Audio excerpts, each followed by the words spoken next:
प्राचीन समय में विद्यार्थी गुरुकुल में रहकर ही पढ़ा करते थे। बच्चे को शिक्षा ग्रहण करने के लिए गुरुकुल में भेजा जाता था। बच्चे गुरुकुल में गुरु के सानिध्य में आश्रम की देखभाल किया करते थे और अध्ययन भी किया करते थे। वरदराज को भी सभी की तरह गुरुकुल भेज दिया गया। वहां आश्रम में अपने साथियों के साथ घुलने मिलने लगा, लेकिन वह पढ़ने में बहुत ही कमजोर था। गुरुजी की कोई भी बात उसके बहुत कम समझ में आती थी। इस कारण सभी के बीच वह उपहास का कारण बनता है। उसके सारे साथी अगली कक्षा में चले गए, लेकिन वो आगे नहीं बढ़ पाया। गुरुजी जी ने भी आखिर हार मानकर उसे बोला, बेटा वरदराज, मैंने सारे प्रयास करके देख लिए हैं। अब यही उचित होगा कि तुम यहां अपना समय बर्बाद मत करो। अपने घर चले जाओ और घर वालों की काम में मदद करो। वरदराज ने भी सोचा कि शायद विद्या मेरी किस्मत में नहीं है और भारी मन से गुरुकुल से घर के लिए निकल गया।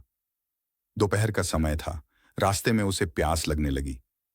इधर उधर देखने पर उसने पाया कि थोड़ी दूर पर ही कुछ महिलाएं कुएं से पानी भर रही थीं। वह कुएं के पास गया। वहां पत्थरों पर रस्सी के आने जाने से निशान बने हुए थे। तो उसने महिलाओं से पूछा, यह निशान आपने कैसे बनाए? तो एक महिला ने जवाब दिया, बेटे, यह निशान हमने नहीं बनाए। यह तो पानी खींचते समय इस कोमल रस्सी के बार बार आने जाने से ठोस पत्थर पर भी ऐसे निशान बन गए हैं। वरदराज सोच में पड़ गया। उसने विचार किया कि जब एक कोमल से रस्सी के बार बार आने जाने से एक ठोस पत्थर पर गहरे निशान बन सकते हैं, तो निरंतर अभ्यास से मैं विद्या ग्रहण क्यों नहीं कर सकता। वरदराज ढेर सारे उत्साह के साथ वापस गुरुकुल आया और अथक कड़ी मेहनत की। गुरुजी ने भी खुश होकर भरपूर सहयोग किया। कुछ ही सालों बाद यही मंद बुद्धि बालक वरदराज आगे चलकर संस्कृत व्याकरण का महान विद्वान बना, जिसने लघु सिद्धांत कौमुदी, मध्य सिद्धांत कौमुदी, सार सिद्धांत कौमुदी, गीर्वाण पद मंजरी की रचना की। दोस्तों, अभ्यास की शक्ति का तो कहना ही क्या है। ये आपके हर सपने को पूरा करेगी।